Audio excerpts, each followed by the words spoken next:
Okay, we'll go ahead and start with reciting Namo Tassa and the three refuges for those who like.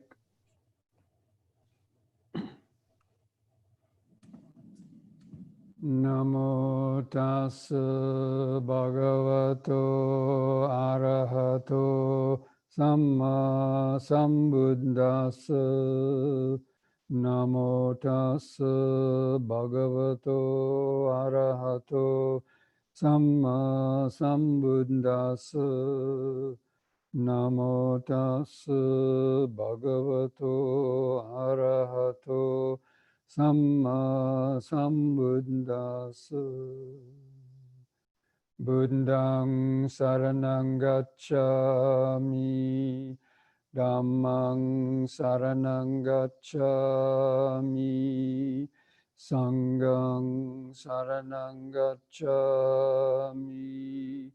Dutiyampi Buddhang Saranang Gacchami.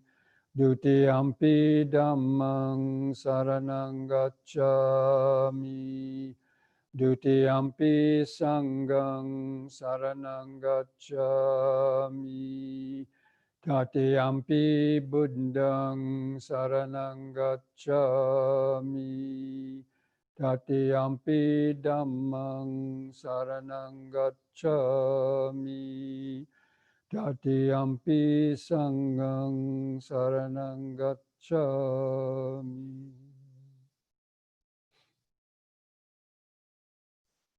Welcome, friends, to this Wednesday night Sutta class. And I hope that you were able to look over the Sutta from the link that I posted on Sunday evening. But these two suttas are from the Anguttara Nikaya, and they have some interesting content to them. But this first one, the title of it is followed by ear. Now, this refers to learning the teachings, whether, of course, in those days they didn't have books, so everything was heard, from Dhamma talks, from the Buddha or from Venerable Sariputra or Ananda or other, arahants normally. So people heard that. Nowadays, of course, people read books and then read materials on the internet. So followed by ear, you could say that, it means also whatever you read about the Dhamma. And especially the emphasis is on, even in this life, a lot of people think, oh, I can't meditate in this life. My life is too, busy, or, I can't attain enlightenment in this life. So, they may not make the effort to, learn the Dhamma. But in many other suttas also, even either the one last week or the week before, we saw that what I call the alternate dependent origination, about based on faith. Depending on faith, then you seek out a teacher, and then having visited the teacher, you lend an ear, and then lending an ear, you hear the Dhamma. That means you don't just let sounds go in and out the ear, you actually hear the Dhamma, the words that are being said, and then you scrutinize it, you turn it over in your mind, and then you reflect on it, or you memorize it, and so on. So even doing that, even having accumulating a good Dhamma knowledge, so whether it's kind of it's on a sort of instant recall in the back of your mind. So learning the Dhamma to be able to, when you look around and see any kind of situation in life where a couple of people arguing over some sensual desire, or they're getting in an argument with anger about their attachment to something, instead of taking sides with them or say this, oh, look, there it is. Greed and hatred bring suffering. And so there's always something to reflect on, or you got a pain in your body or something else happens. You always have something you can pull out of your mind to say, this is the teaching, this is the Dhamma, teaching us. So anyway, that's why the Buddha paid a lot of importance on that. So even if we don't reach enlightenment, and realistically speaking, most people are not going to reach full enlightenment, or perhaps even the second or third stages of enlightenment in one life. Now, attaining Sotapanna is certainly doable if people put their effort and strive. And but even if a person doesn't reach Sotapanna, the fact that you meditate and you have a good Dhamma knowledge, when you're reborn, then you're going to be much more able to get access to the Dhamma at a certain point in the life, to be able to kind of get back to where you were, so to speak, in terms of your Dhamma knowledge, and continue on and continue to make some more progress. So this sutta, this followed by ear, is kind of explaining that. And so the Buddha is telling the monks, when one has followed the teachings by ear, recited them verbally, examined them with the mind, and penetrated them well by view, 4 benefits are to be expected. Now, when he says penetrated by view, that could be, attaining at least the stage of the entering the stream, although it may not, but you can still penetrate it by view and accept it, the reasonable acceptance of the teachings through one's examination. But right view is considered the attainment of stream entry. The real right view, I mean the supermundane right view, having entered the Eightfold Path.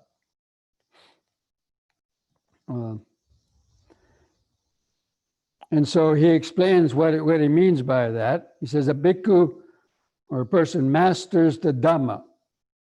He masters the discourses, the mixed prose and verse, the expositions, the inspired utterances, quotations, birth stories, amazing accounts, and questions and answers. So he has followed those teachings by ear, recited them, examined them with the mind. And then it says something interesting. Despite all that, he says, that person may pass away with a muddled mind and is reborn into a certain group of devas. So there's many classifications of devas, and some of the lower ones are, all those depending on your merits and so on. But anyway, that person passes away with a muddled mind. That means for some karmic block might have come up at the time he died, and he couldn't focus on the Dhamma. And so, or maybe some doubts came up. If he wasn't a Sotapanna, then maybe he had some doubts. Anyway, he was born because of some good karma. At least he was born within a group of devas. And it says, there the happy devas recite passages of the Dhamma to him. Because actually in the Deva realms, there's, so many Dhamma practitioners, they get reborn in the Deva realms. Like even Sotapannas. So many Sotapannas will be reborn in Deva realms, as well as, people who haven't committed any real serious type of karmic akusala karma. But anyway, there the Devas recite the Dhamma. And the arising of his memory is sluggish. So he hears the Dhamma, and it's like, it's kind of vague, but it's kind of sluggish to come up. But then after that, very quickly after that, it says his Dhamma knowledge, comes to distinction. So even though it takes, maybe you might have to listen to 3 or 4 Dhamma talks maybe, or something like that. And then finally it's like, a plug is pulled out from that memory part of his brain or memory that has that Dhamma knowledge. So this is the first benefit to be expected when one has followed the teachings by ear, recited them verbally, examined them with the mind, and penetrated them well by view. That, and like, many of us, I include myself too, because I have a kind of experience, but I know many others do too, that when they first heard the Dhamma, or shortly after hearing the Dhamma, or reading some books, it's like, it became very familiar, and they got very interested in it very quickly. Some people may hear the Dhamma and they go on for several years hearing bits and pieces of the Dhamma, but, never really get motivated to, really want to practice in what we would call a kind of a, serious way. So that's the benefit of having studied the Dhamma, and before you die, to have a good knowledge of the Dhamma, and especially insights. So intellectual understanding is one thing, but the insights that you get, when you meditate, that is deeper. That's deeper. And that would stay with you longer, where just the intellectual, okay, it might be take you more time to come back to it, but the insights, that you have. So it's especially why if you meditate, then you'll be very likely to, unless you, of course, have committed some pretty horrible type of karma, you will be attracted to places where you can be able to access the Dhamma at a relatively young age, and before you've, created some, really bad karma. So now, then he says, okay, the same thing. He says a person masters the Dhamma, and then he also passes away muddled in the mind and born into a certain group of devas. And he repeats the same thing actually 4 times. It's just different what happens. It says the happy ones do not recite passages of the Dhamma to him, but a monk with psychic potency who has attained mastery of the mind teaches the Dhamma to an assembly of devas. So in other suttas, we understand that the Buddha did also, and maybe other monks, the Mahamoggallana who had that psychic potency, they visited these other realms and taught the Dhamma. And even devas came to listen to the Buddha's discourses at Savatthi and other places. uh, uh, so the devas, they're born as devas because of good karma, and a lot of that is because they're interested in Dhamma too. And there's an interesting, and another sutra, I just digress a minute, but just to illustrate this, the Buddha was giving some Dhamma talks, and a lot of people came, and they were standing up, and then the Buddha said, can you please sit down? And then somebody asked him, why do you want us to sit? And he says, well, there's a lot of devas in the back, and they're trying to see and listen, so, let them have a view, right? So, so the Buddha could see these devas. Of course, most of us cannot, but so anyway, so a monk is teaching the Dhamma to devas, and they're one of these devas, this deva who was born with a muddled mind, it occurs to this one, oh, this Dhamma and discipline in which I formerly lived the spiritual life. Or he recognized, this is the Dhamma that I'm remembering now from the previous life, he says. And then the arising of his memory is a little bit sluggish, but then it quickly reaches distinction. And of course, he might have been a Sotapanna, so that's why it would quickly reach distinction if he had already been a Sotapanna. And then he gives a little simile. Suppose a man were skilled in the sound of a kettle drum. They even have kettle drums these days, don't they? While traveling along a highway, he might hear the sound of a kettle drum and would not at all be perplexed or uncertain about the sound. Rather, he would conclude, that's the sound of a kettle drum.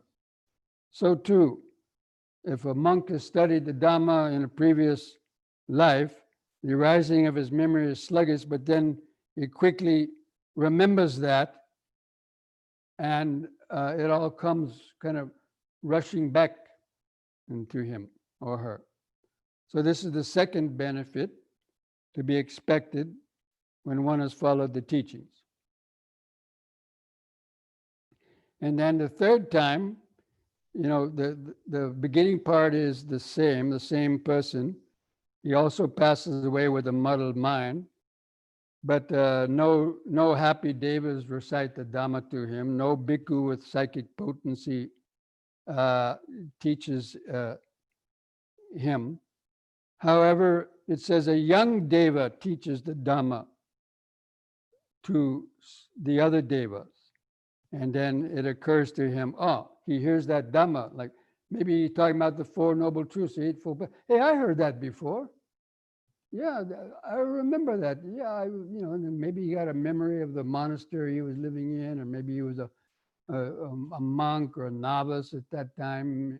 Maybe he remembers a past life, or maybe he just remembers the Dhamma. And so it gives another simile. Suppose a man were skilled in the sound of a conch, conch shell. While traveling on a highway, he might hear the sound of a conch and would not be perplexed or uncertain about the sound. Rather, he would conclude, that's the sound of a conch. So too, if a person hears a Dhamma, he would say, that's the Dhamma. And, he would be, he wouldn't have much doubts about it. So, no doubt he would have been a Sotapanna, or almost having reached, being a Sotapanna in the past. That's the third benefit to having studied and mastered the teachings before one dies. And the whole point is, we don't know when we'll die. So you can't say, well, I'll wait until I retire to read the Dhamma and study. Well, you might die before that. So, that's why the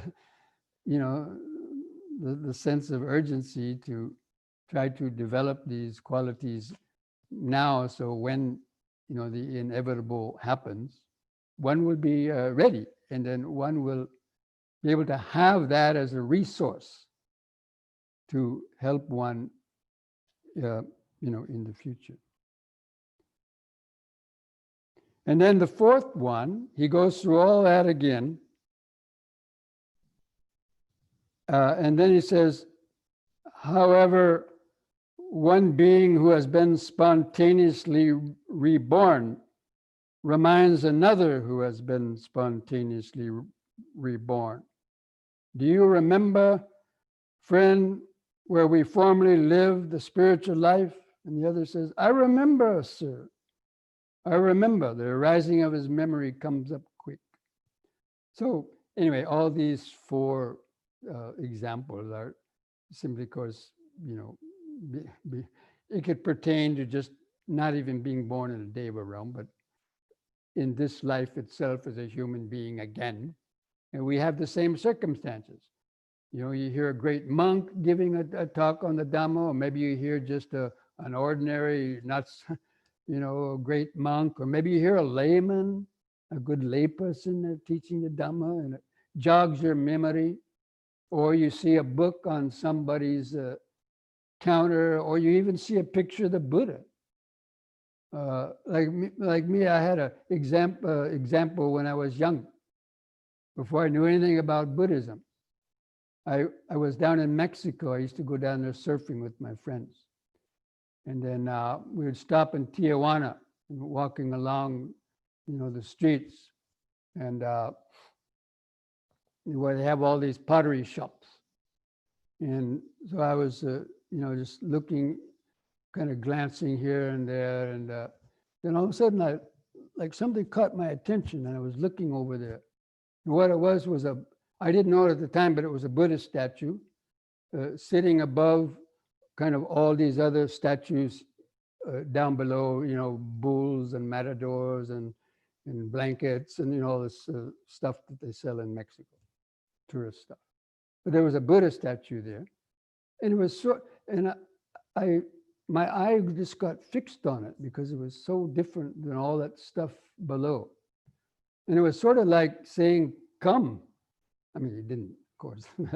It was like that, And I went over there and I bought it and took it home.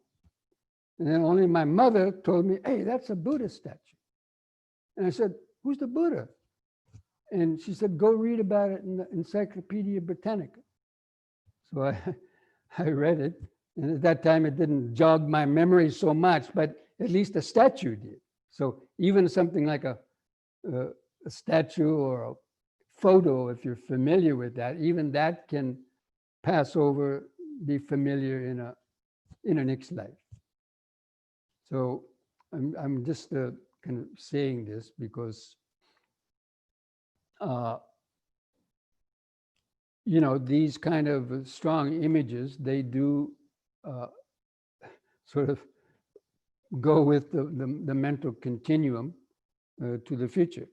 And the more we have it, the more likelihood we're going to get attracted to it and come into contact with it again, in the next life.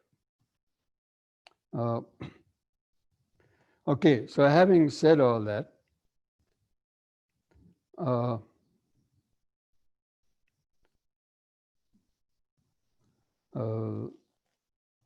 the monks were happy about that. So that's why, I always encourage you, in fact, why I'm doing these suttas, because the more you read suttas and you read them over and over again, and then that, that's going to stick in your mind. Whether you can't make a lot of progress in this life for some reason, it's not going to be lost. Okay, now we go to this other one. And this sutta is very similar to the Kalama Sutta that many of you have probably read, but the introduction to it and the ending is a little interesting. So the Buddha was dwelling in Vesali.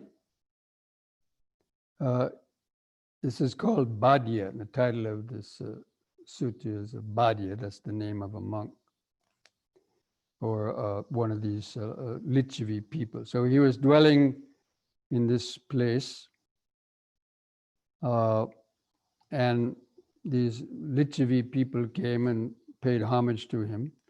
And then one of them told the Buddha, he said, Bhante, I have heard this, that you are a magician, or he says the ascetic Gautama, but meaning, that you are a magician who knows a converting magic by which he converts the disciples of other teachers, of other sects. And then so he asked the question, do those who say this, do they say what has been said by the Buddha? They don't misrepresent him with what is contrary to fact? Do they explain in accordance with the Dhamma?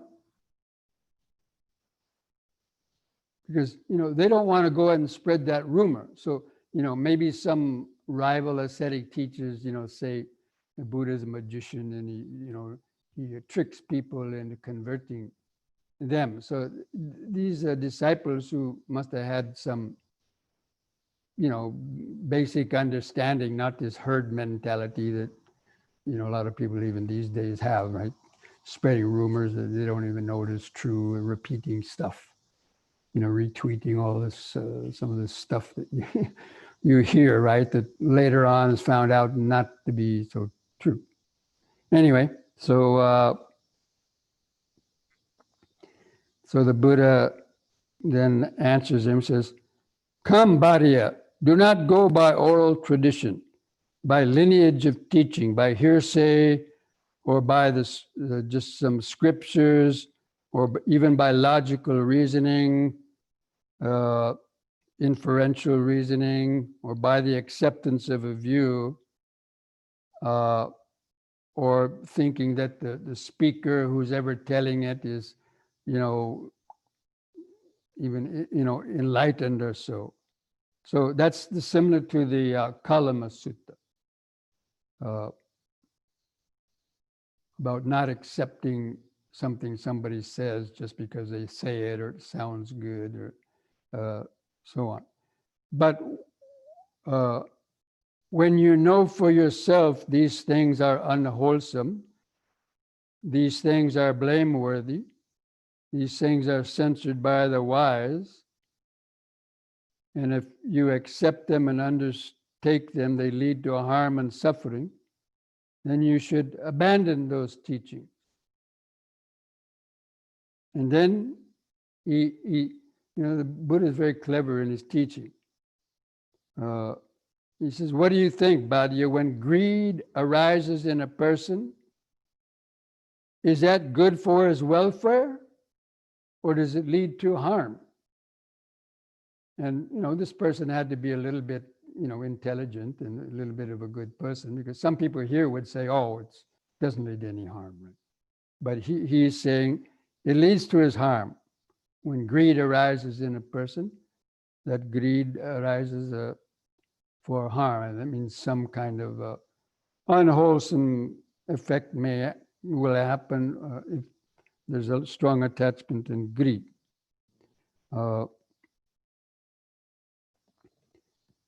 And then he says, Bhaddiya, a greedy person overcome by greed, with mind obsessed by greed, destroys life, takes what is not given, transgresses with another's wife or husband, and speaks falsehood. And he encourages others to do likewise. Will that lead to his harm and suffering for a long time? Yes, Bhante, he said.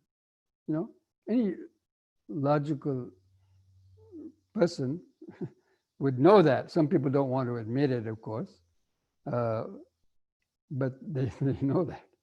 So he's saying yes. And then he says the same thing for hatred. When one is obsessed with hatred, when one is obsessed with delusion, is it for their welfare or harm? And he says, for the harm. And then he gives examples of what people do when their mind is obsessed by hatred, and delusion.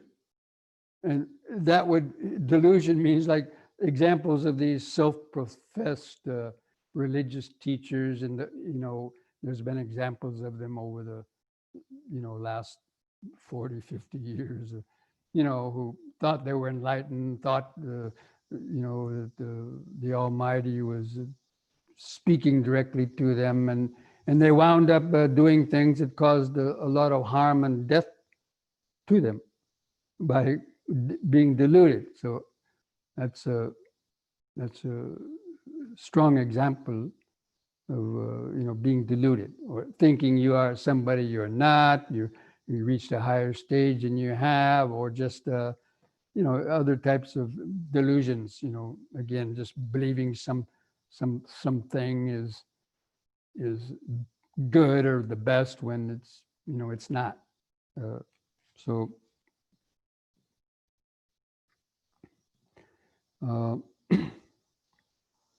and then he says, then he asks him, so first of all, he talks about this greed, hatred, and delusion cause suffering. But then he says this non-greed, when non-greed or non-attachment arise in a person, is that for his welfare or his harm? And he says welfare, Bhante. And so a person without greed, not overcome by greed, not obsessed by greed, he probably won't be going out to kill.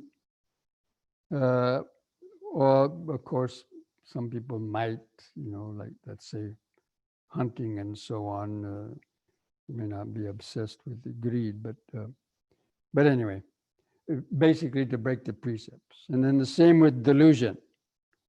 He keeps on saying, yes, people that do these things out of greed, hatred, and delusion, or if they're free from greed, hatred, and delusion, then it's for their welfare.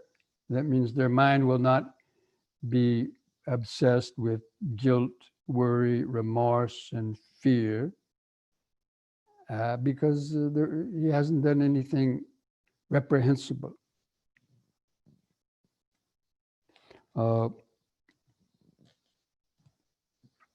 And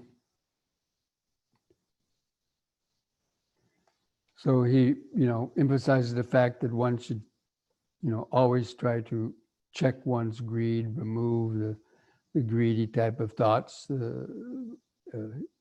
anger, hatred type of thoughts before they've turned into some kind of action, and the deluded thoughts. And then after the Buddha had, given that talk, this Bhaddiya, the Lichavi, said to the Buddha, "Excellent, Bhante, excellent, Bhante."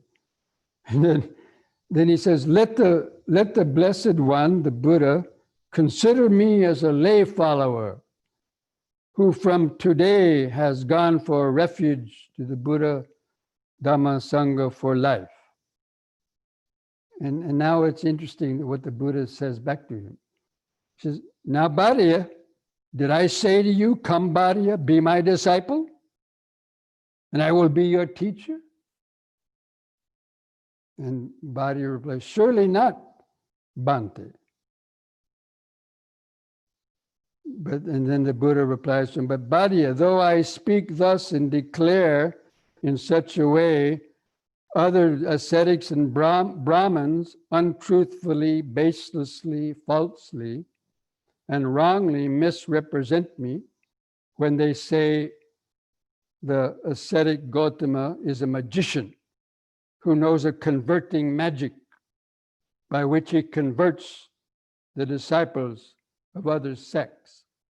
Because you can read in a lot of other sutras exactly that people who had been ardent followers of other teachers, they came and listened to a discourse or two from the Buddha, and they changed their mind.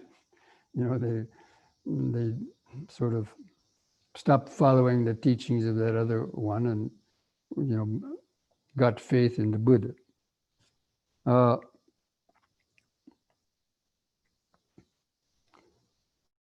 And then Bhaddiya says, excellent is that converting magic, Bhante. Good is that converting magic. If my beloved relatives and family members would be converted by this conversion, that would lead to their welfare and happiness for a long time. And if all Khatriyas, he's talking about the different castes, if all Khatriyas would be converted by this conversion, if all Brahmins, and he lists, most of the castes, that would lead to their welfare and happiness for a long time. And then the Buddha says, so it is, Bhaddiya, so it is. If all these people would be converted by this conversion toward the abandoning of unwholesome qualities and the acquisition of wholesome qualities, that would lead to their welfare and happiness for a long time. If all Brahmins, Vaisas, Suttas, again, all these different castes would be converted to this Dhamma, that would lead to their welfare and happiness for a long time. If the world with its devas, Mara, Brahma, population with its ascetics and Brahmins, devas and humans would be converted by this conversion toward the abandoning of unwholesome qualities and the acquisition of wholesome qualities, that would lead to their welfare and happiness of the world for a long time. And then he goes on to say, of all these great sal trees in the forest, the kind of a tree, would be converted by this conversion, that would lead to their welfare and happiness of even these great sal trees for a long time, if they could choose. So, of course, naturally, he was kind of just, probably not joking, but, not really serious. He was just illustrating a point, if they could choose. So then finally he says, how much more so then for a human being? So if the trees in the forest could understand the Dhamma that the Buddha is preaching and get benefit from it, because they can't actually, but it's for the sake of argument, right? And how much more so for a human being to pay heed to that. So, friends, that is the sutta. So the converting magic. There's really no magic about it. This is innate truth. Everybody has really the truth within them, the ultimate truth that, about, the ego is an illusion, and that spark of oneness, that unconditioned Dhamma. We all have that potential to awaken the unconditioned eternal Dhamma that's always there. And when the Buddha spoke the Dhamma, deep down inside, everyone kind of knows that. But, it's been covered over and layered over with so many lifetimes of wrong view and so on. So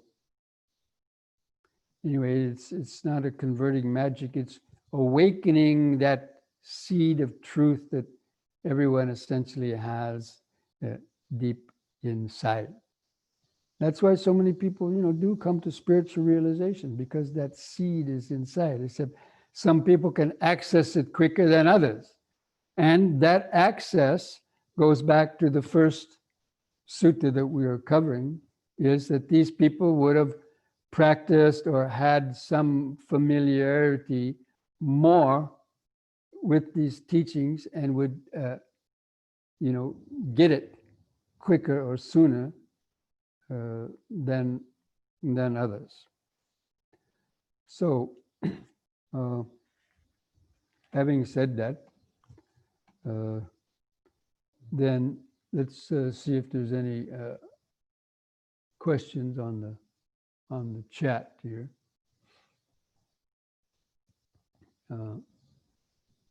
Does memorization of the suttas an important part of the practice based on the sutta you taught today, followed by ear. I recite the suttas during meditation, and I find that they inspire me and help keep my mind calm. Yes, it's not only what I covered today. Even last week, we talked about, as I mentioned, that that alternate dependent origination of based on your faith. You visited a teacher, and then you hear that, you give the ear, you listen, you ponder it in your mind, you reflect on it, you memorize it. Because again, if you only hear it once or you're not listening, it goes out one ear and out the other. And people into the Dhamma talk, what do you say? And I've asked people just, even some Buddhists who've heard the teachings for many years, can you tell me just, the Four Noble Truths, just the simple, what are they? And, maybe some of them, of course, may be able to get them, but many of them are lucky to get out one or two. And then maybe in the wrong order. So, and they might have heard these things so many times, but they haven't memorized it. And memorizing and knowing the order of how it goes, because the order is important too.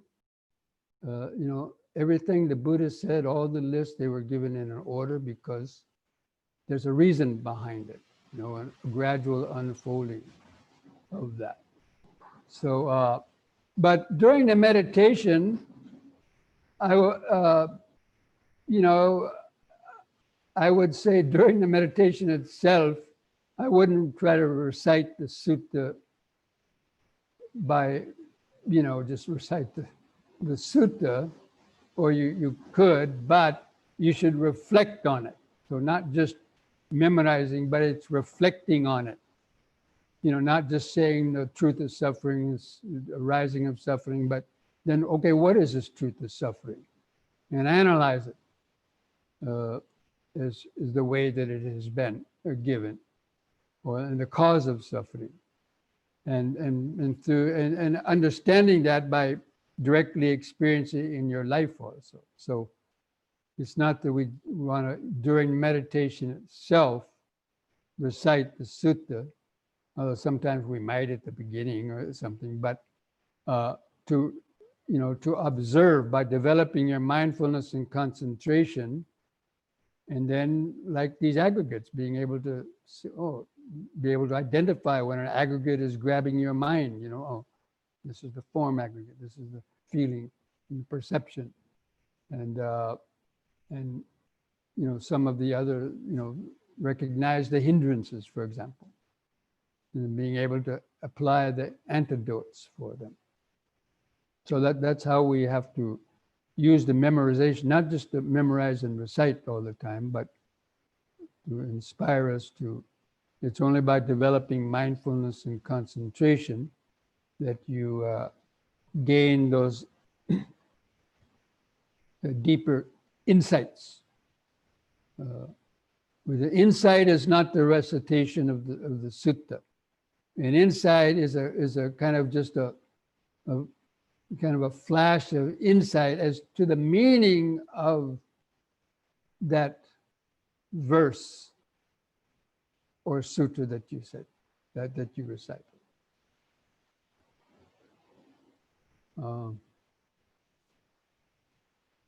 But if it helps you to inspire you and keep the mind calm, that's good, of course. But some people can be too addicted to it and never get around to actually, then when the mind becomes calm, that's not the time to get up and go, okay, I did that. That's the time then to use that calmness that comes from the recitation to then try to develop insight. That's what I would say. How do you go about memorizing a sutta? Well, how do you memorize anything? You got to repeat it. And repeat parts of it, like a few sentences at a time, and then add on to that. And once that comes easy to you, then add a little bit more. And it doesn't necessarily have to memorize it verbatim, but you understand basically the meaning of it. What was the import in that, and be able to at least to remember the 5 of this, or the 8 of this, or the 7 of this that might have been mentioned in that sutta, or some of the important parts of it. But there's monks even in Burma that memorize the suttas, even from a young age, even from 5, 6 years old. They spend hours and hours and hours a day reciting the suttas. And that's probably good, but I hope they meditate too, maybe when they get older. But anyway, is it necessary to recite the suttas in Pali? No. It's better to know the meaning in English. Now, some Pali scholar, might have a difference of opinion, but even the Buddha told monks, when you travel around, in India, people spoke different languages and dialects, even within 100 miles, maybe they couldn't understand some other tribes or groups. He said, don't speak, speak Dhamma in the people's language where you go. Because it's the understanding, not only the words is important, it's the understanding that's important. But if you know Pali, of course, it's good to know the the key words of Pali, because you will hear them a lot. The key words like 5 aggregates, or the 4 noble truths, dependent origination, some of the key words in meditation, but not necessarily more than that, because the books are translated by great scholars, and it take you years and years to learn Pali, really, and so people have already translated them. Even though some people will criticize and say, well, this translation is not so good. But, I learned most of my Dhamma by reading the English translations, and, they're good enough. Anyway, do they just become empty mantras? They become empty mantras if you don't know the meaning of it. And if you don't be able to intuit and directly kind of get insight into what is behind that mantra or that sound. How does meditation turn the intellectual knowledge into insights? What is the process which is at work? Well, it's the mindfulness and concentration that turns the intellectual understanding into insights, because the mindfulness and concentration helps to open the unconscious mind. Without it, our unconscious mind we're just usually locked into closed circuit loops within the brain. But the practice of mindfulness and concentration short circuits the ordinary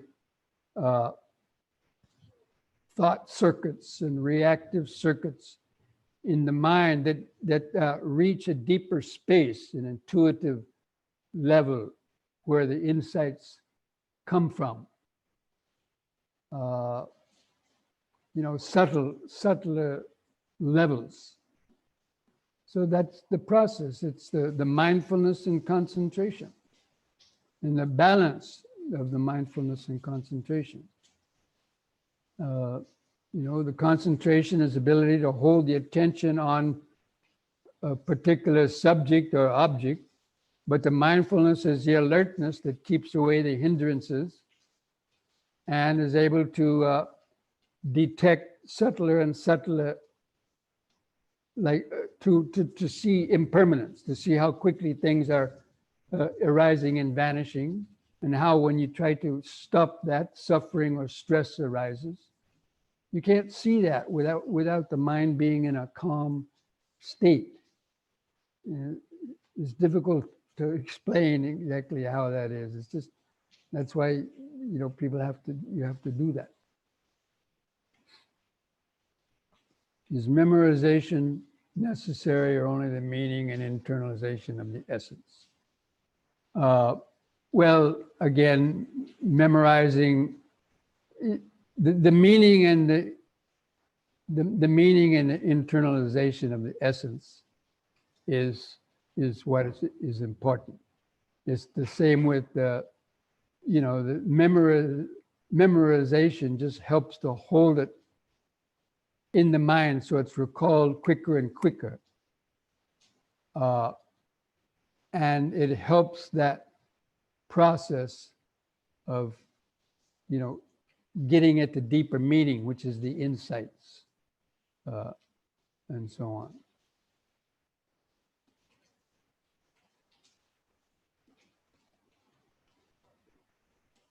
So some suttas have more profound meanings that require explanations of a teacher. I read the suttas before and took them by the words without having the same understanding that you have explained now. Well, that's why the Buddha said, I mean, I don't claim to be any great teacher, but, I read all the suttas as a young monk in my first year or two.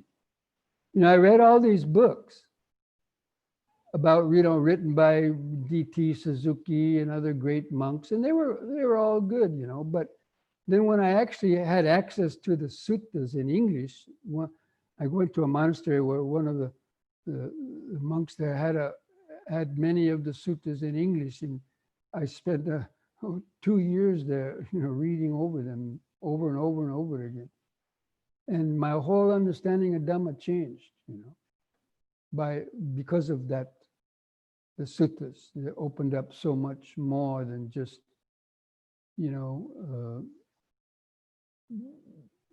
some interpretation, some modern interpretations of the Dhamma. And also just to appreciate all the, like we've been seeing, the way that the Buddha, would teach people and so on.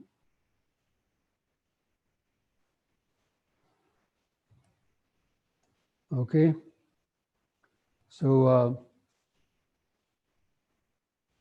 seems to be all the questions. Those are good questions, and I'm glad that some of you are getting benefits out of these sutta classes, and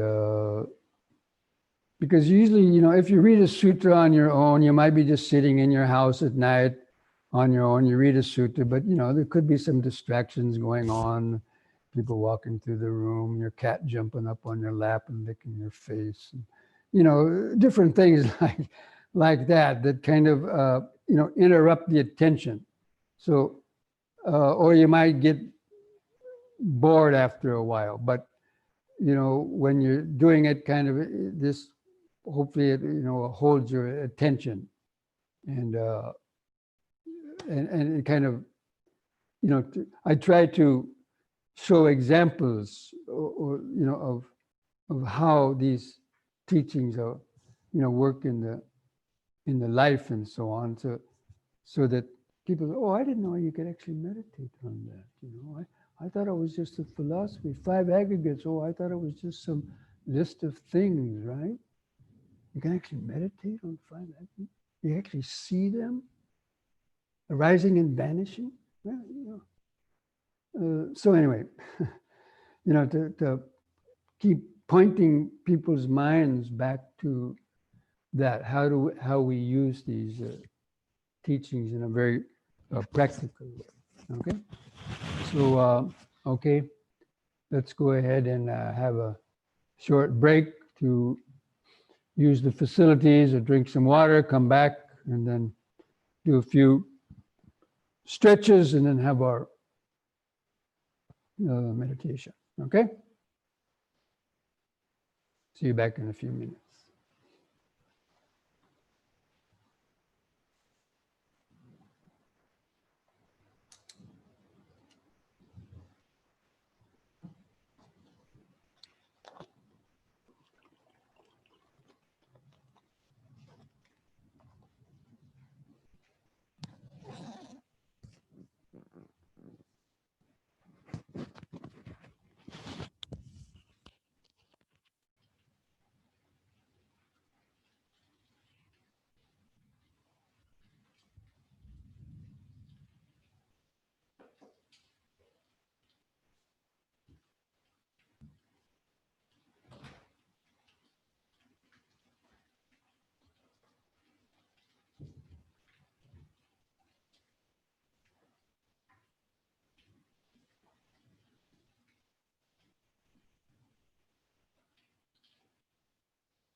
Okay, friends, we'll go ahead and do a few stretches to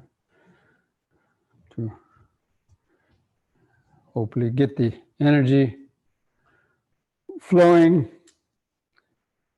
and be able to have more feeling and sensation in the body, which is we use as a foundation for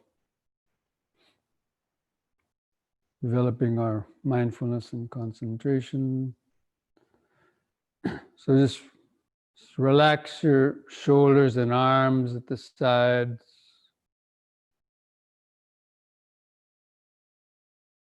Feel your feet pressing the floor.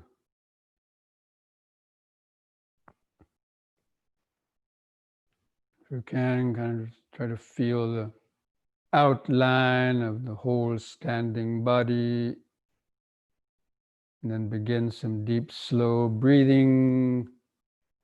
Try to take 4, 5, or 6 seconds to slowly breathe in, filling up the lower lung, the middle lung, and air into the upper chest, holding the air in the lungs for 2 or 3 or 4 seconds, and slowly breathing out. It's called deep, slow, rhythmic breathing. Just in breath.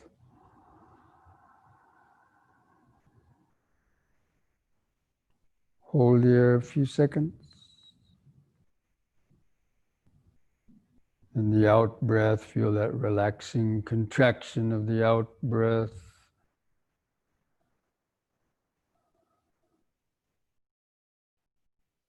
Once more, in.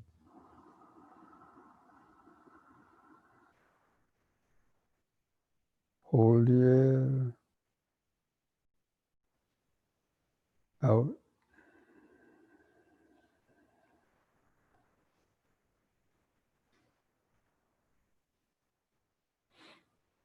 And now the next in breath, raise the arms over the head.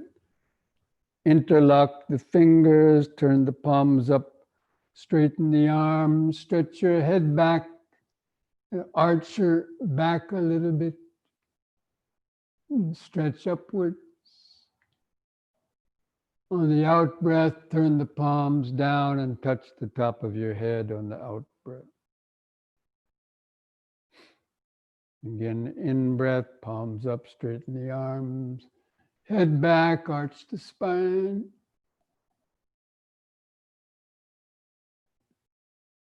Out breath, touch the top of the head. Try to feel those sensations as you're doing this. Once more, in breath. This time, hold that upward stretch longer.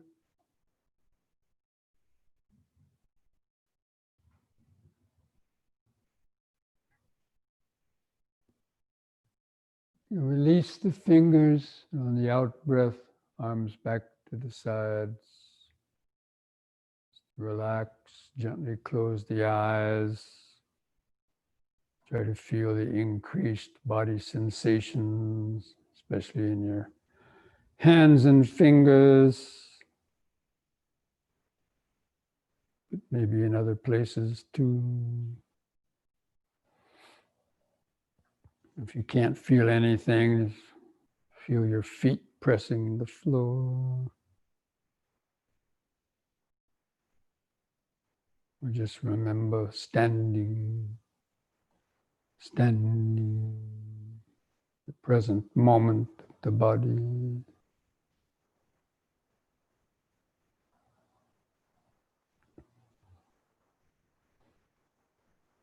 And then next down on in-breath, push up on the toes and raise the arms over the head. And this way, facing the palms toward each other, about 6 inches apart, and stretch up on the toes. Out breath, come back down, heels to the floor, hands to the side. Use the breathing to help lift and lower the body. You breathe in, imagine blowing up a helium balloon, the body raises up, stretch.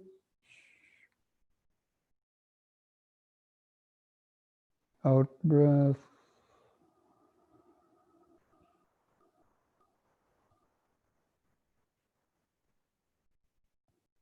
Once more, in.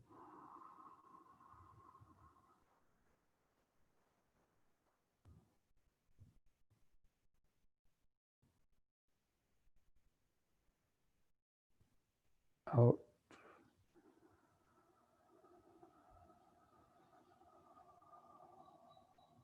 Relax.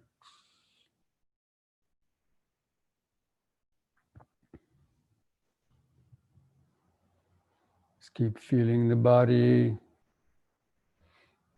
Each exercise will generate different sensations in different places.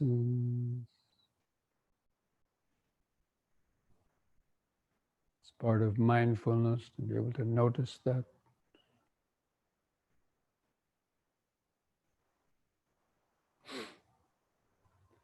Okay, now spread your feet apart about 3 feet. I'm going to do a few exercises with the legs spread apart. Let the hands touch your sides. Well, actually, first of all, place the hands at the chest. We're going to do some squatting with the, on the in-breath, raise the hands over the head.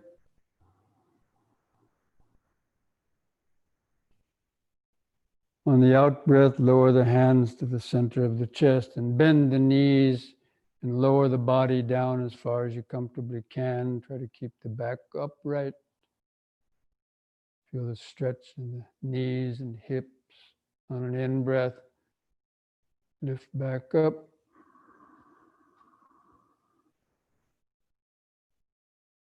Again, out-breath, lowering down.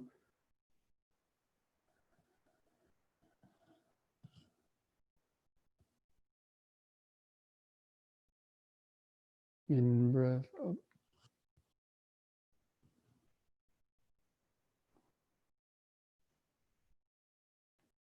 Out-breath.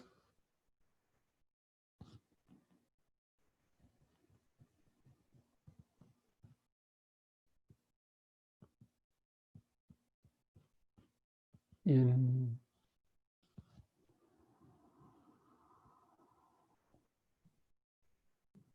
The out-breath, arms back to the sides. Relax, gently close the eyes and feel those increased sensations, life force sensations, 4 elemental vibrations, being the cells, even atoms vibrating, interacting, producing sensations. First 2 aggregates, the material aggregate, the feelings aggregate.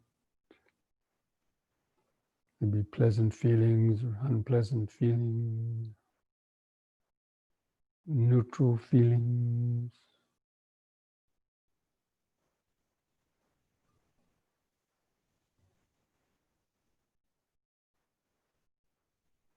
So even while doing the yoga exercise, you can practice the Dhamma, you can practice insight.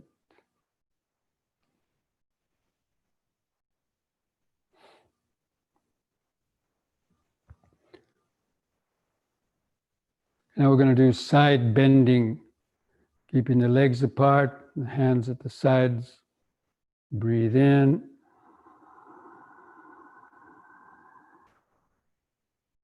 On an out breath, bend over the right side, letting your right hand kind of just slide down to the knee or below the knee, however much you can bend over. Feel that stretch in the side.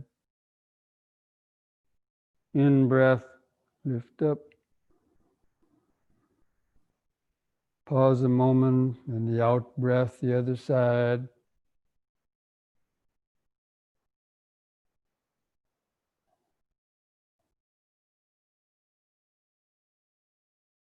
In breath up. Again to the right, out breath.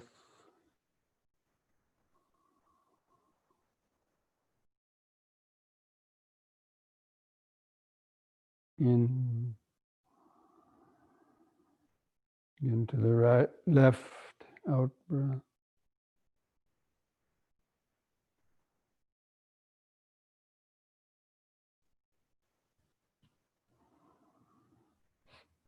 Once more to each side, out breath.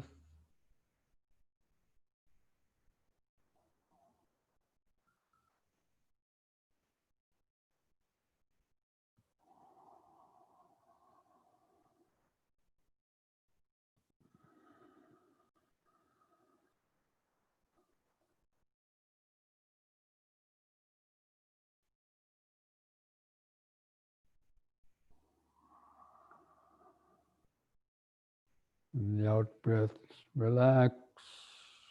Try to feel the outline of the whole body. Each foot pressing the floor. The arms and hands hanging at the side. The clothing touching the skin on different places.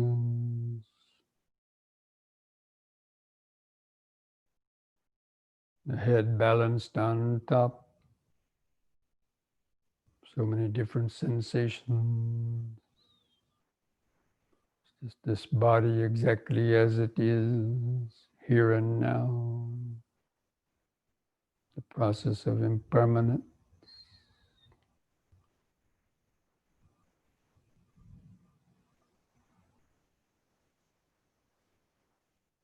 Pleasant sensations, or unpleasant sensations, or painful sensations, neutral sensations.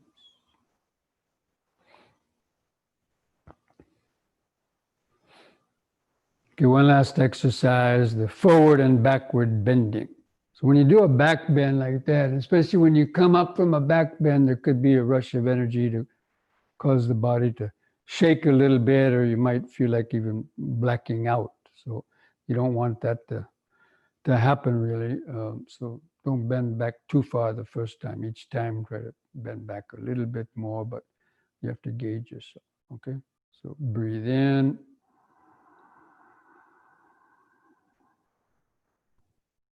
On an out breath, bend forward, let your hands slide down to the kneecaps the first time. Keep the head up, looking out straight ahead.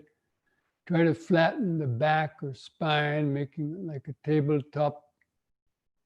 So you could balance a full cup of tea or coffee, not spill it. In the in-breath, lift up. Move the hands under the buttocks for support. Let the head go back. And on the out-breath, bend backward. Not too far the first time. Keep your eyes open. Look up at the ceiling. In the in-breath, carefully lift up. Be aware of any shaking.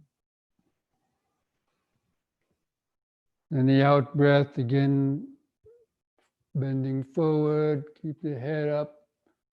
And flatten the spine. Let the hands come down below the knees if you can. Feel that extra stretch in the back of your legs, the hamstring muscles.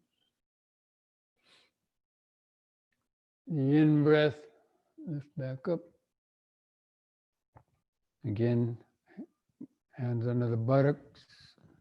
Let the head go back. Out breath, bend backward. Try to bend a little more.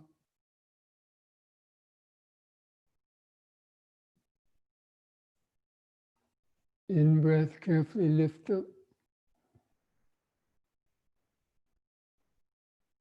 And then the third time, let the hands come down as far as you can toward the feet. But still keep the head up.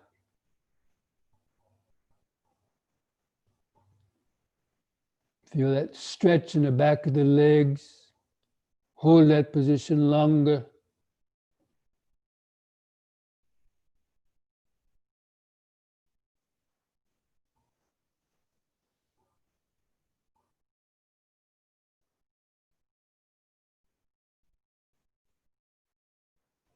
And the in-breath, come back up. Okay, once more, the back bend, out breath.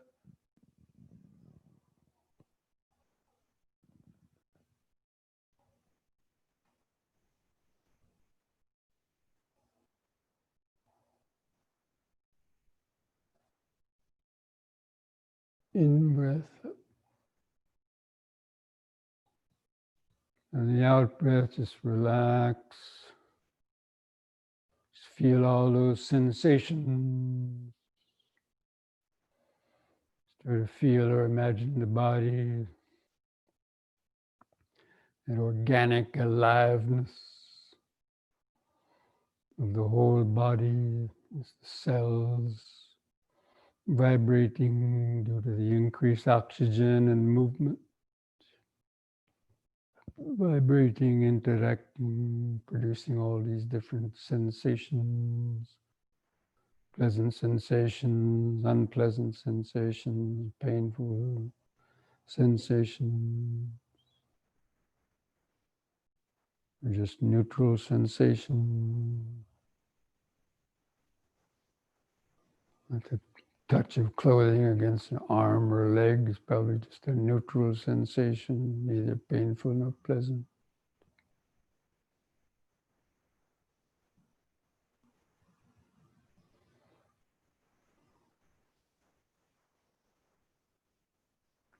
Okay, now bring your legs back together. And we're going to do one last exercise, the head turning.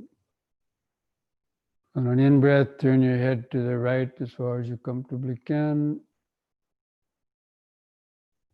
Look over your right shoulder, turn the eyes to the right, see some object behind you.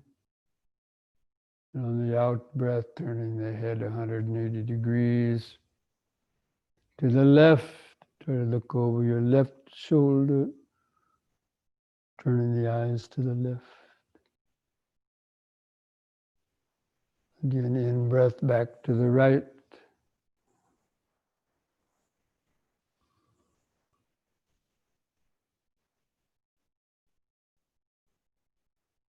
Out-breath left.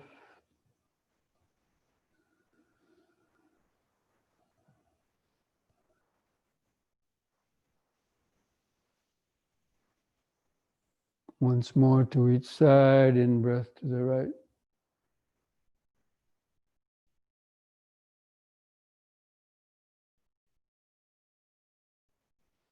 Out-breath left.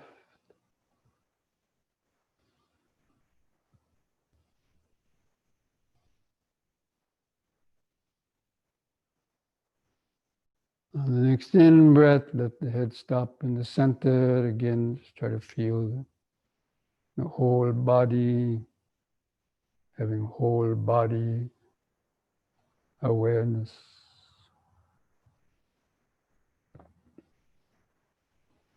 It's the natural present moment awareness connected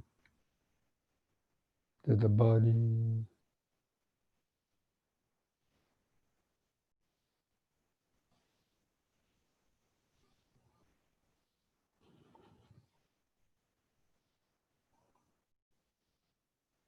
Just remember standing, standing, standing.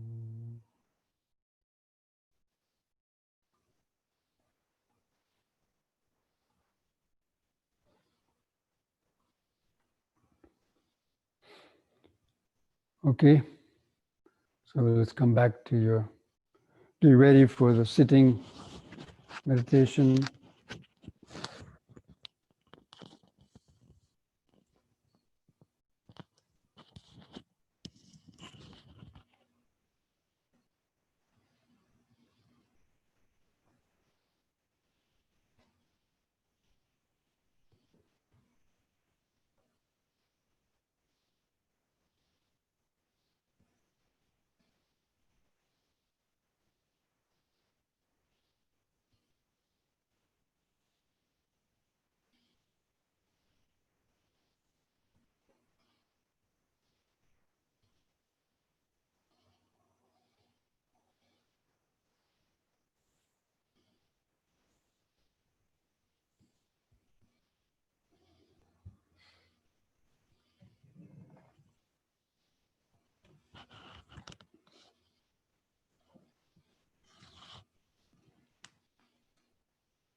Okay, friends, again, I'm going to turn off my video and so that you can hopefully keep your attention focused inside.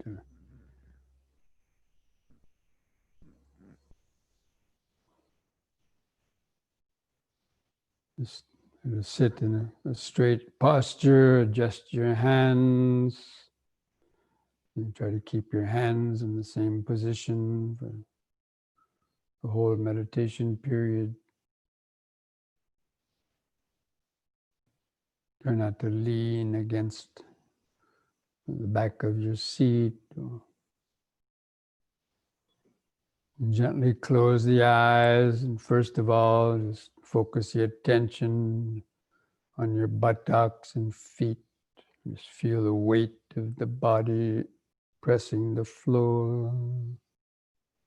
Just feel that contact, earth element, the weight of the body pressing the hardness of the cushion, floor. It's the earth vibration.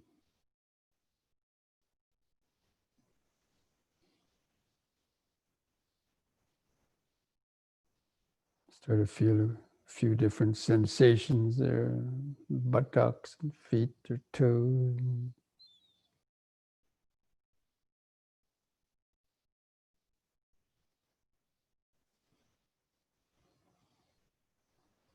And move the attention up to feel your fingers and hands, where they touch together or touch your legs.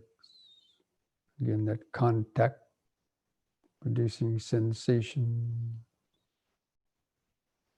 See if you can feel the outline or sensations in different fingers or thumbs.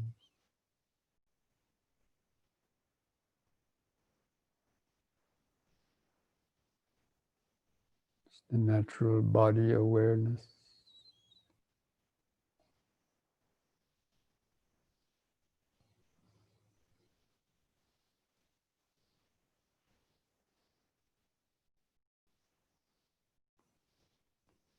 And feel your shoulders, relax the shoulders.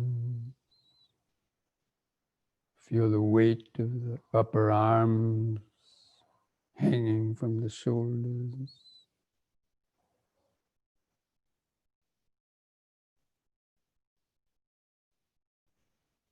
And feel where the clothing touches the skin of your shoulders, or upper arms, or chest. That contact of the clothing rubbing against the skin.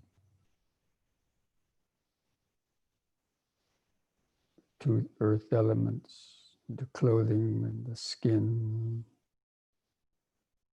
rubbing together, producing sensation.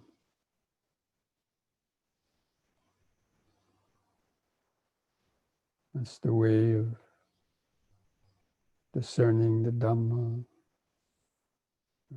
analyzing the experience.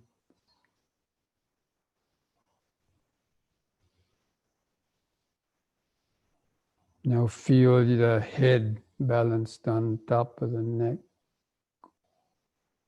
Feel the skin stretched over your face.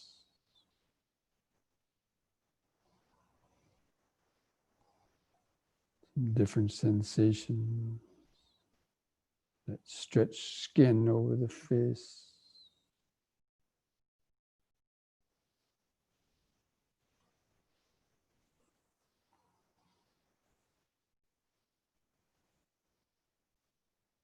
And feel your lips touching together, where the upper lip touches the lower lip.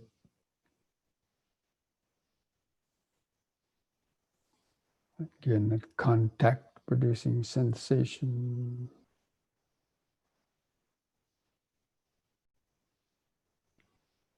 If there's any thoughts about it, that's a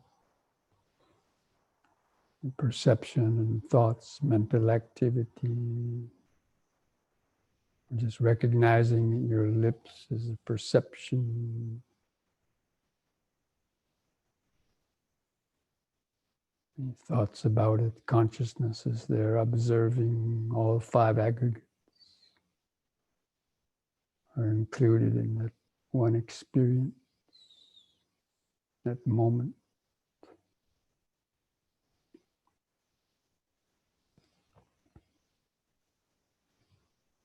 Now take a few deep, slow breaths to feel the air moving through the nostrils.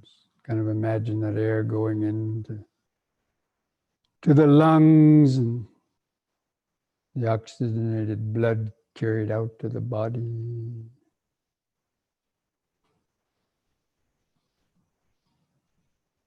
After breathing in, we're to hold the air in the lungs for a few seconds. Imagine or feel that oxygenation of the blood.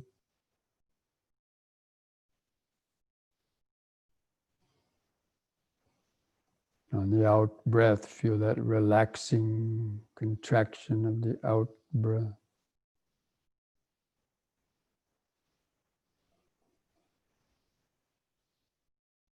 Just take a few more deep, slow breaths like that, just observing that process of the breathing body.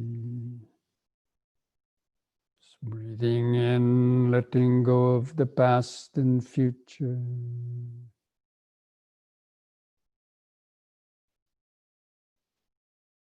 Breathing out, sitting here and now.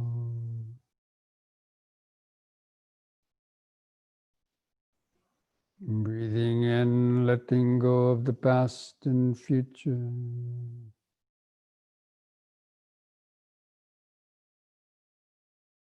Breathing out, sitting here and now.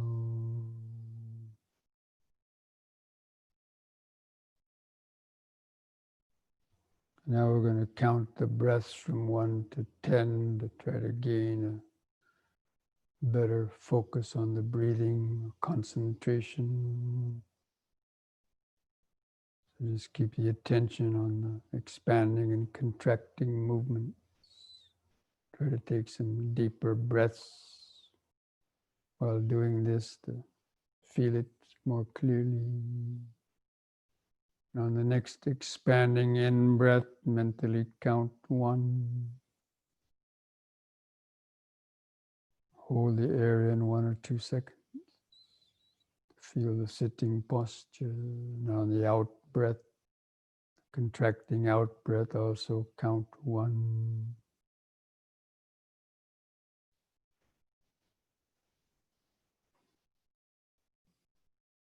The next expanding in breath, 2. Hold the breath 1 or 2 or 3 seconds. Feel the present moment. And the out breath, 2.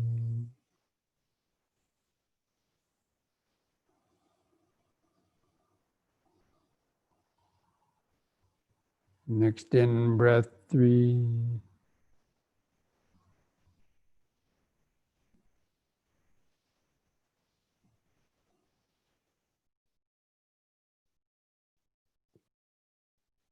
Out breath, 3.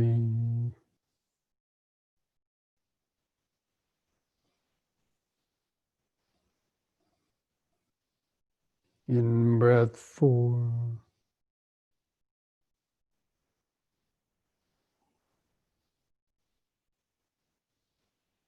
Out breath, 4.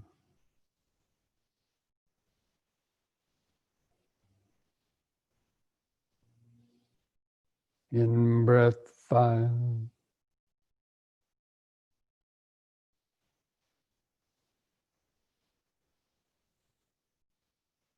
Out breath, 5.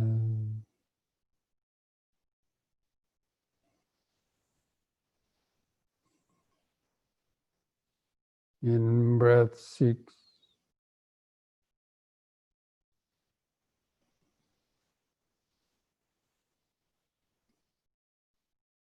Out breath 6.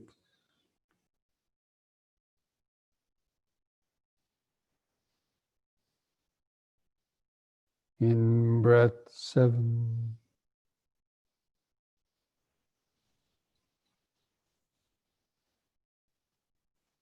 Out breath 7.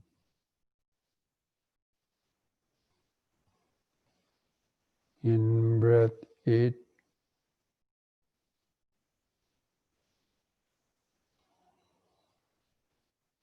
Out breath 8.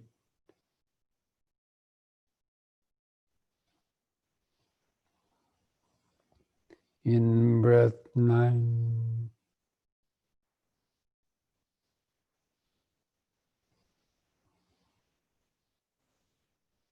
Out breath 9.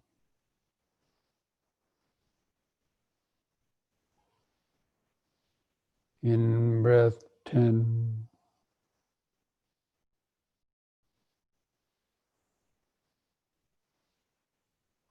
Out breath 10. Now discontinue the counting, discontinue controlling the breath. Just let the breathing return to its uncontrolled or shorter patterns. Continue to feel it. Just keeping the attention in the same spot in the middle of the body. Feel the subtler, expanding, contracting sensation in the abdomen, rib cage, or chest.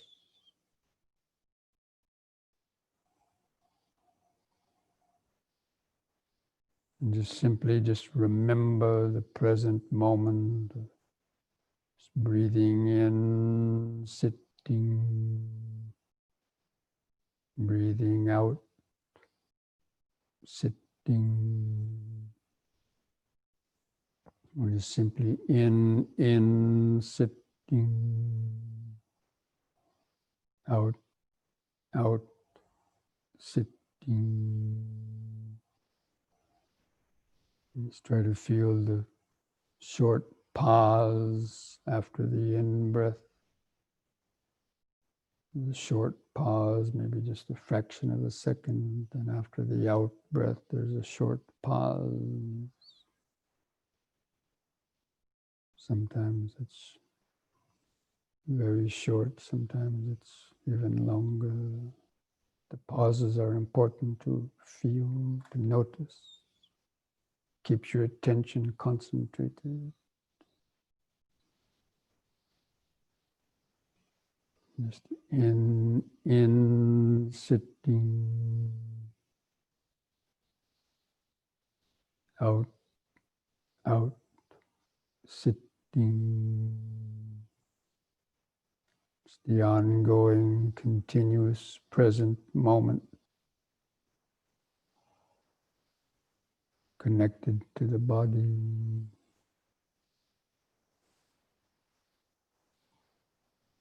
Mindfulness of breathing. Try to notice how each breath is different. Sometimes longer or shorter. Sometimes you feel it in the abdomen, sometimes you feel it in the rib cage or chest. It's always changing.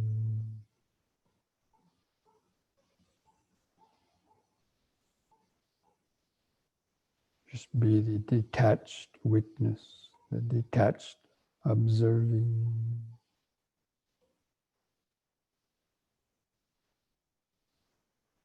In, sitting, out, sitting. That's the main sort of focus of concentration. It's remembering, sitting and breathing.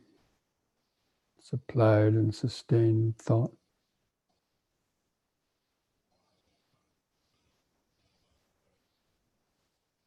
But at the same time, the mindfulness is alert for thoughts intruding or other hindrances obscuring the awareness.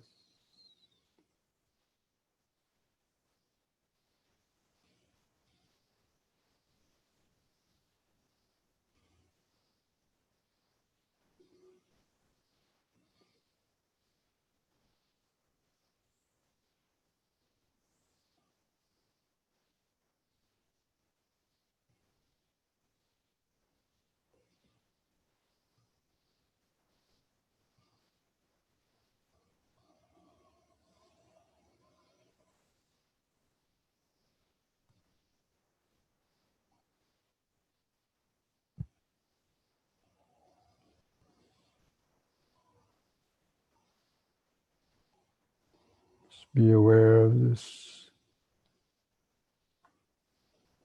breathing, the body in the body, the breath body occurring within the larger sitting body.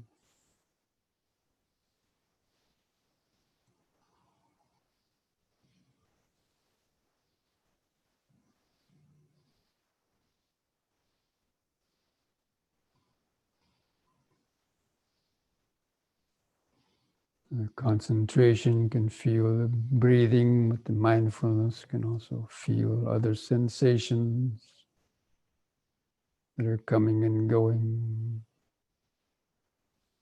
in or around the breathing.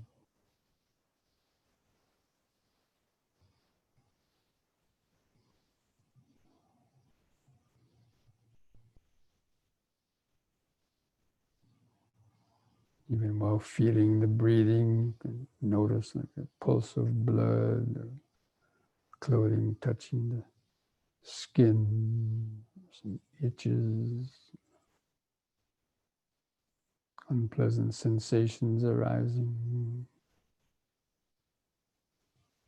It's all right there within that focused awareness. Breathing body awareness.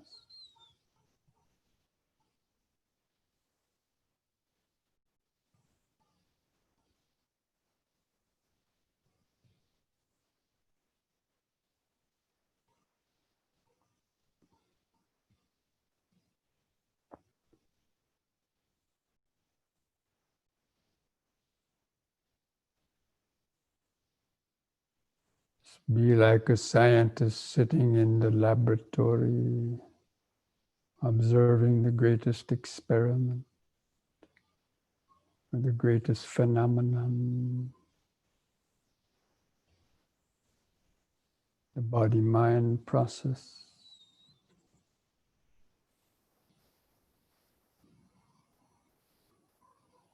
Just keep turning up the power of the mental microscope.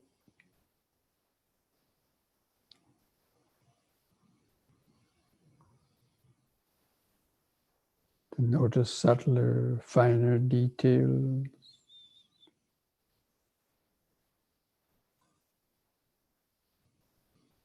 Sensations in the breathing body, or thoughts moving in the mind.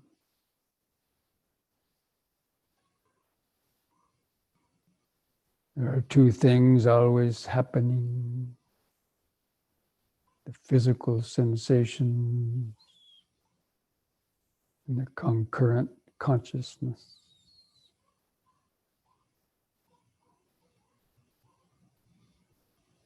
That's aware of those sensations, or that's aware of thought.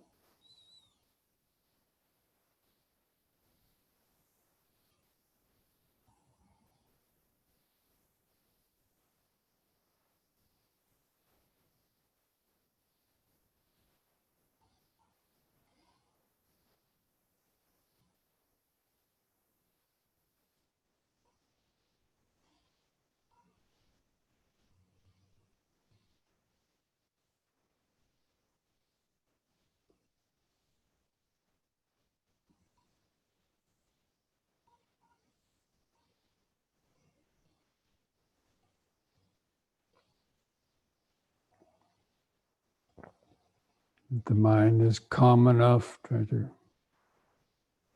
recognize the aggregate, all the physical sensations you're feeling, the material aggregate, and the different feelings of pleasant, unpleasant, or neutral, produced by the material vibrations, just the feeling, recognizing body parts or things as perception.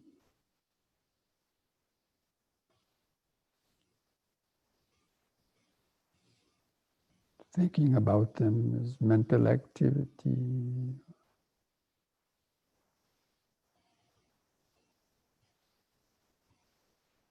And the thought that I am doing this, I am meditating, is the consciousness.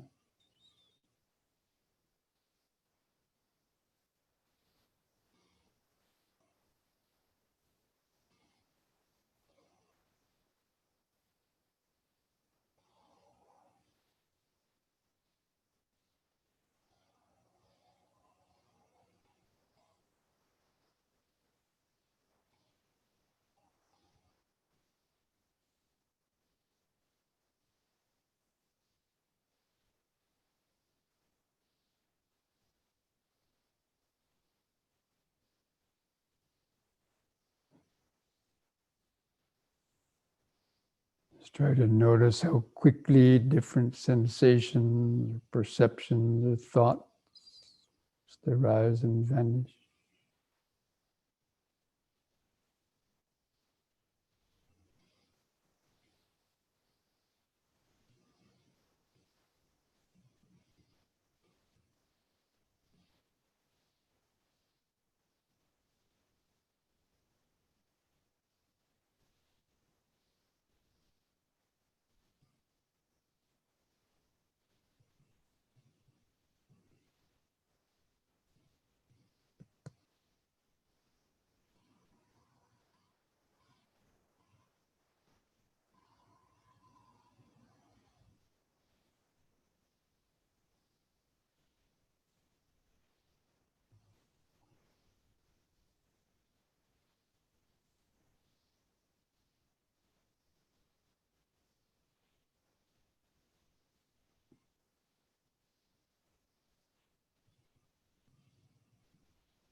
Breathing in, sitting. Breathing out, sitting. Sensations come and go. Perceptions, thoughts come and go. Urges come and go. Memories. This is just a continuous flow of the five aggregates, the body-mind process, from moment to moment.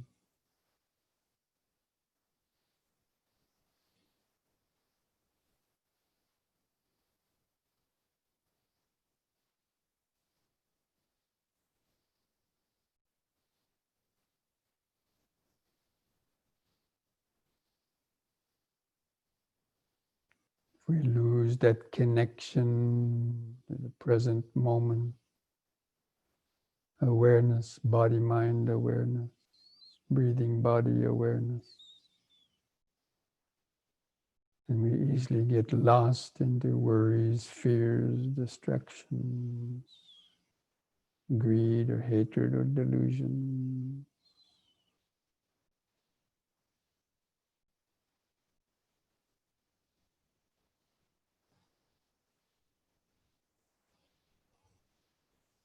Just try to cultivate that continuous, detached, onlooking awareness. This body-mind process.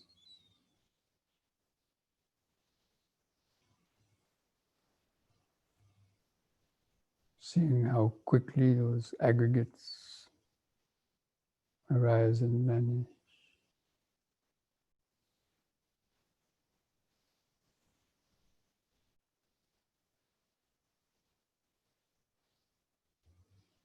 How if you identify with these aggregates, then suffering arises.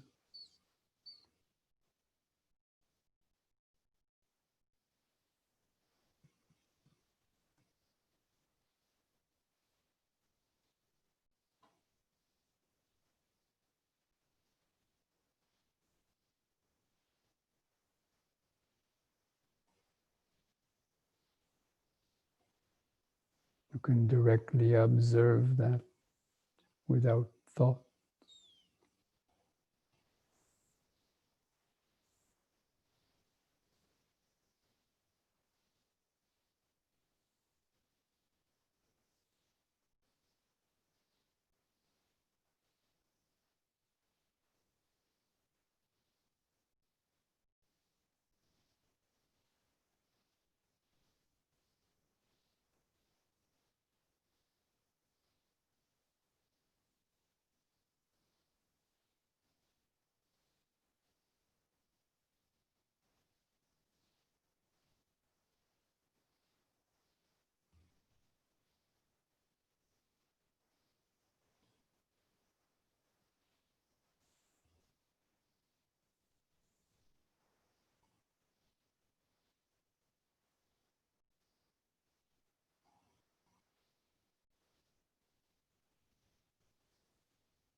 If you catch yourself totally lost in thoughts, recognize it as lost. Take a deep, slow breath. Bring the mind back into the body. Get recentered and grounded in the present moment, flow of awareness. Coming back to in, sitting. Out, sitting.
Breathing in, sitting, breathing out, sitting.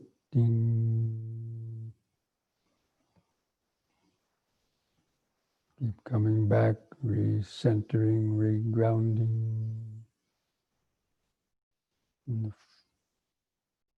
present moment flow of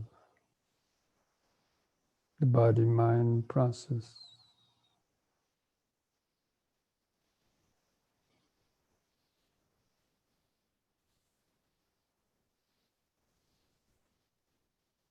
Understanding the process of contact,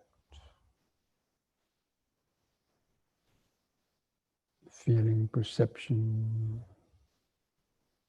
thoughts, reaction, producing karma, conditioned aspect.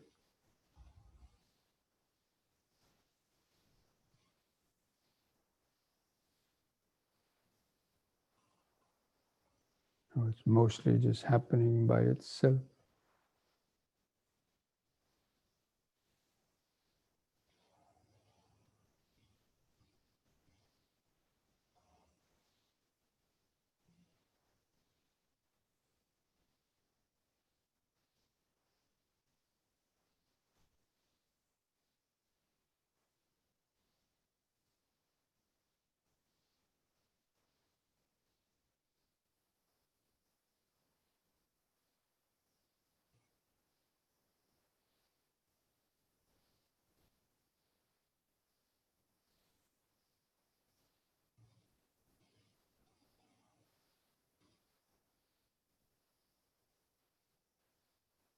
If you have a good detached awareness, try to get the feeling of this body being like an empty house with no one home to answer the call, knocking on the doors and windows.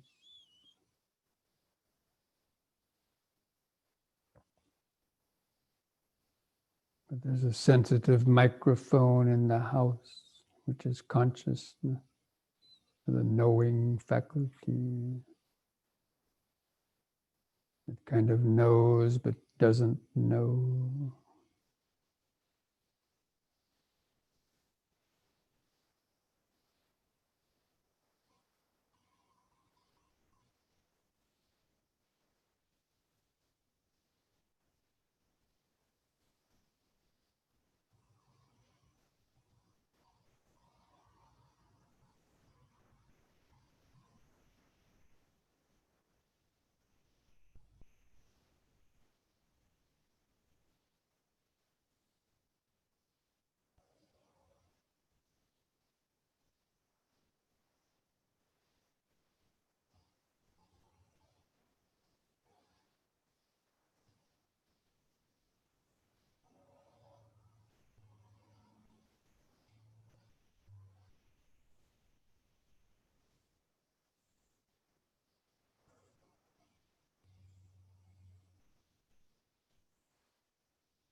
And what perception arises in the mind based on that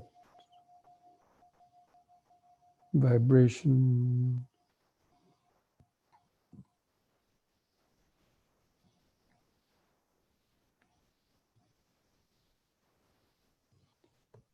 Sabbe sankhara anicchati yada panyaya pasati atanibindati dukhi yesamaggo visuddhiya.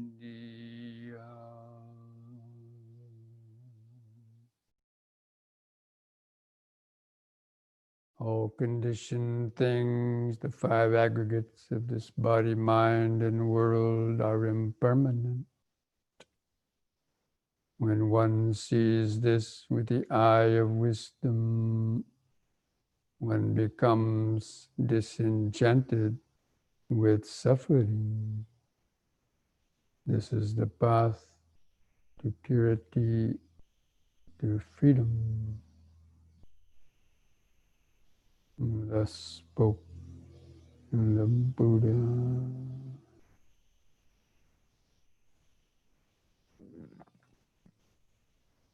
So again, as usual, let's spend the last few minutes just sending out thought vibrations of metta, friendliness, best wishes to our own body, mind, and all other beings. Combine that with deep, slow breathing.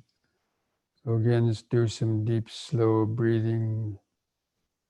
After breathing in, hold the air in the lungs for as long as you comfortably can, imagining that oxygenation, blood, oxygenating blood going out to all the cells and tissues of the body, relaxing them, tranquilizing them. Feel that relaxing sensation on the out breath.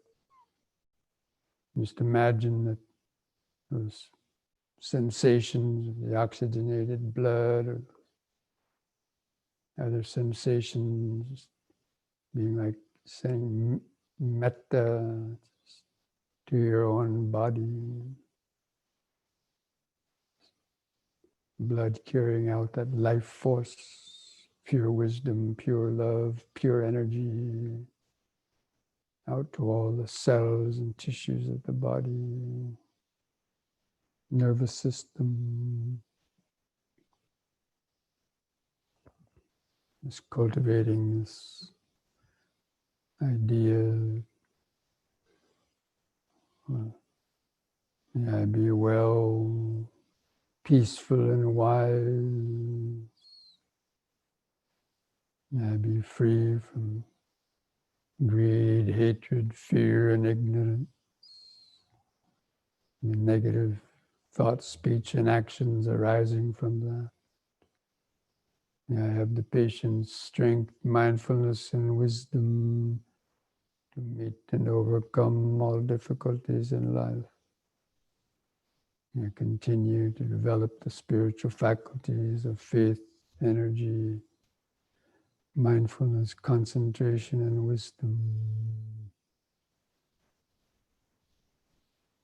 Balancing my intellectual understanding of Dhamma with the practice of meditation. May I be well, peaceful, and wise.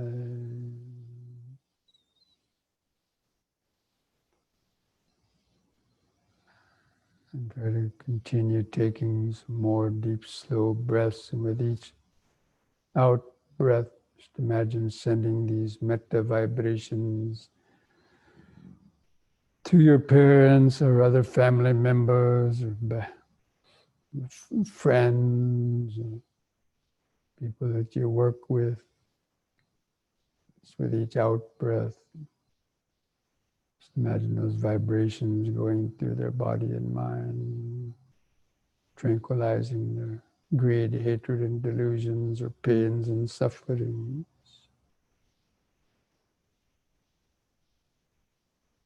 Just with each out breath, just imagine these vibrations going further and further afield across the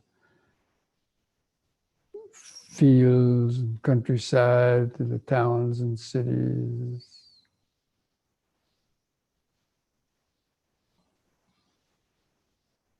Entering the bodies and minds of all beings.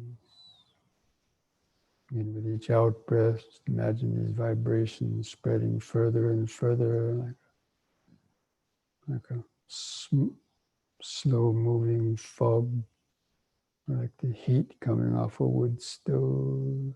Just imagine these vibrations going around the whole country, across the ocean, surrounding, permeating the whole earth and beyond. These metta vibrations of pure energy, pure love, pure wisdom.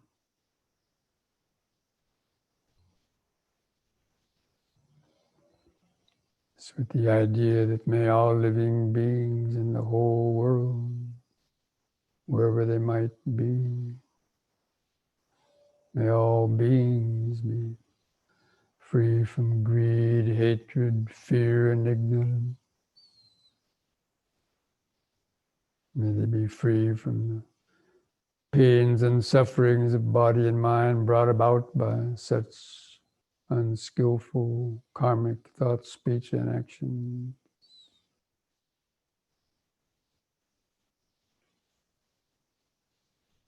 May they also have the patience, strength, mindfulness, and wisdom to meet and overcome all difficulties in life.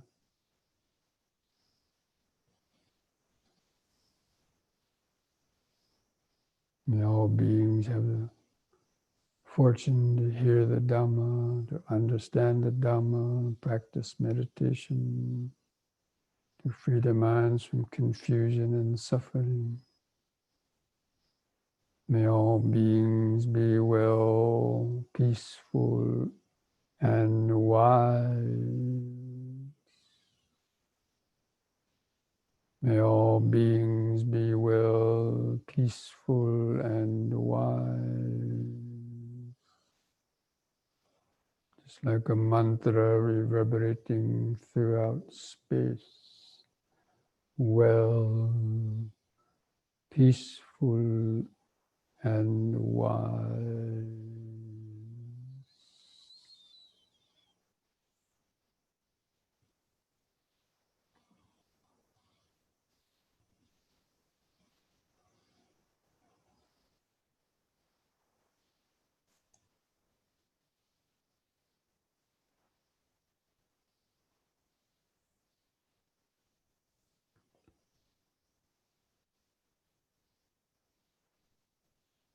And now to finish, I invite you to join in chanting the word sadhu slowly with the breathing. Take a deep breath, hold it a couple moments, and on a long out breath, chanting that sadhu slowly, taking another breath, repeating it 3 times. Try to feel those vibrations, long drawn out vibrations in your body and mind. So breathe in.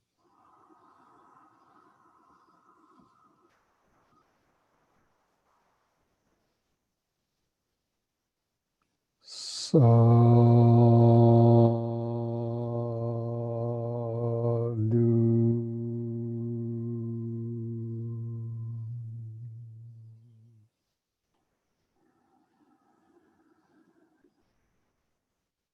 Sadhu.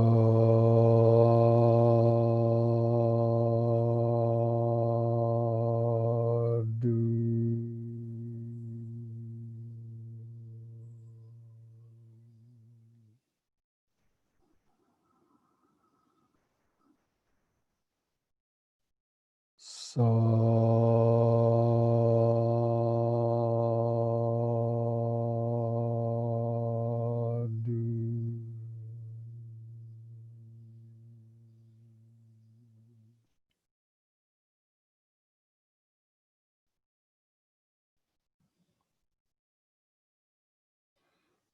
Now place your hands at the edge of your knees.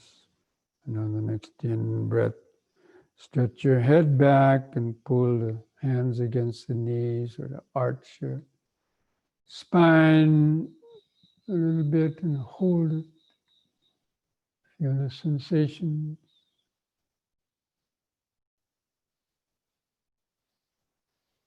Then lift the head up, and on an out breath, press the chin to the top of the chest to stretch the neck vertebrae.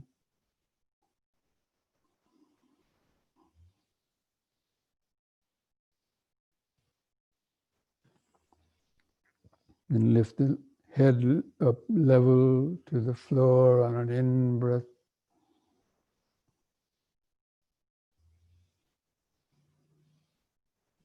On the out breath, just relax the body and mind, put a smile on your face.